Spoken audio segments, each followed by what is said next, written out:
Howdy folks, Doc here with Last Best Tool, and it might seem like a weird question, but are Snap-on tools really that expensive, or are they just being compared to lesser quality, possibly maybe less expensive tools?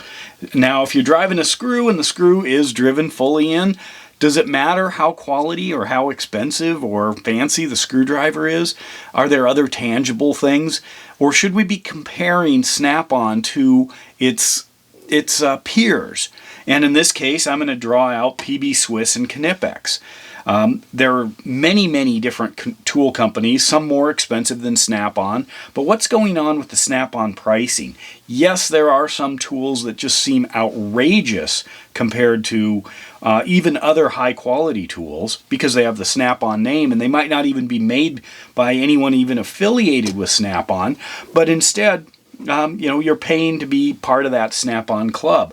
Other companies like Knipex and PB Swiss also produce very expensive tools, but they seem to be held in a different regard than Snap-on. So what's the difference?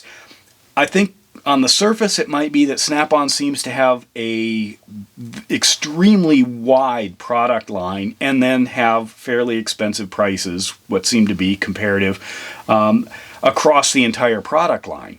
Whereas PB Swiss and Knipex have very specific tools, and those tools might command higher prices, easily in line with what Snap-on is charging. However, they don't make a full product line like Snap-on does. They have very specific tools, and that seems to be where they're putting their energy. Or they have tools that just perform exceedingly well compared to similar ones. Now, when I think about Snap-on tools, you think, well, American made. In many cases that's true, not all of course. You think of the warranty, but then that's being kind of copied by a lot of other companies. In fact, maybe not copied, improved upon. And then you think about the truck model. Well, there isn't a PB Swiss truck, at least not here, maybe in Switzerland. So is that something we're paying for? But in reality, if you take it at the individual tool level rather than a kind of a broad spectrum pricing, yeah, they're expensive, but there are lots of ratchets like this that are similar priced, very expensive compared to, say Craftsman, or some of the store brands, or obviously Harbor Freight's line. But there are lots of ones that are just as expensive. You're in the $100 to $150 for a ratchet. Not unusual. And then there are even ones way above those if you get into aerospace. Now, if you look at some of the screwdrivers, well, I've got two little comparative ones here, both ratcheting screwdrivers, and they both can be expensive. In fact, PB Swiss's prices, I guess in Switzerland, are a lot less than in America, but this thing can go up and down fairly violently on Amazon or through other sellers, where it can easily be more than the Snap-on version, or potentially less. And the same is true with some of the PB Swiss larger handled ratcheting screwdrivers compared to Snap-on. Now I've got the articulating one here, and this thing is if it hasn't broken 1,000, I haven't checked. At the beginning of the year, Snap-on seems to have price increases.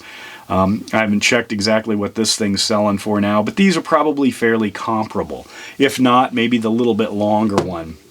So it's interesting to think about Snap-on being really expensive. What are we comparing it to? Because expensive is based on how much you want to pay, but also what something comparable would cost. This thing's wildly expensive, I think. This Knipex cutter here. Is it worth it? Well, what else is like it that performs like it? If it doesn't have anything directly competing with it, then it's hard to say whether or not it's expensive. Same with this. Pretty soon there will probably be a copy of this for less money, and then you'll have something to compare it to in performance and materials, etc. But otherwise, I don't hear a whole lot of complaints about the price, because what else is there? Snap-on lighting? Well, here's an Olight Arcfeld. Now, you might say that this guy here with the Snap-on logo does considerably less than this does, so it should be a lot less. In fact, it is. But then should just a standard, light that Snap-on makes be twice as expensive as something like the Arcfeld? That's where we have some comparables, and we're a little concerned. I mean, there are lots of different lighting options. I don't know what the answer is, but sometimes when I'm looking at a Knipex plier, especially a unique one like this, it's hard to know, is it expensive? Because nobody else has something quite like this, at least at this quality level. So if Knipex wants to charge, $50 for something like this, well, then it's like, well, okay, that puts it in line with some of these other Snap-on ones. I don't know. And then there's probably the last thing, is maybe use. So I've got the Snap-on flush cutter here. How often are you going to use it? Are there things that are close enough? I mean, is this really a mission critical tool where you'd want to spend the kind of money for the machining and the performance? And of course, as I showed in a previous video, the Harbor Freight one might actually beat this thing. Maybe that isn't such unusual technology to get that kind of a flush cut, and you can make a plier a lot less expensive. Now, then we get into the country of origin, etc. But does that matter when we, think about Knipex here? Is Germany, is there anything wrong with that compared to, say, China or Taiwan or Vietnam, which are producing a lot of the tools these days? But anyway, I've started thinking about it. I'm not going to get into the Snap-on electronics.